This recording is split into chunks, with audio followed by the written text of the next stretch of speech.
Donc l'idée de cette décarbonation complète de l'électricité des data centers, eh ben, elle réclame de la tech, elle réclame vraiment une révolution technologique pour pouvoir, au lieu de regarder le sujet à un pas annuel, le regarder chaque heure. Jour comme nuit, hein, hiver comme été, on regarde si il y a bien du solaire, de l'éolien, du nucléaire, de l'hydraulique, de la géothermie, etc., qui vient répondre aux besoins de mes data centers. Et donc ça, c'est évidemment quelque chose qui est assez compliqué, mais on a des solutions techniques et technologiques. Et par exemple, il y a une solution qui est très connue, il y a une startup danoise qui s'appelle Electricity Map, qui couvre 230 régions dans le monde. Electricity Map vise à justement donner en temps réel l'émission de CO2 des moyens de production, de chaque moyen de production, en l'occurrence des pays où ils sont présents, pour pouvoir faire ce matching.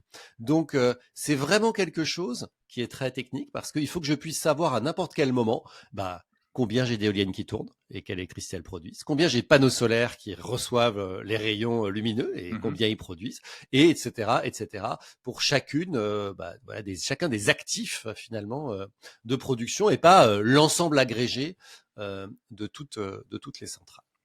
Merci Julien Villeray, directeur de l'innovation d'EDF.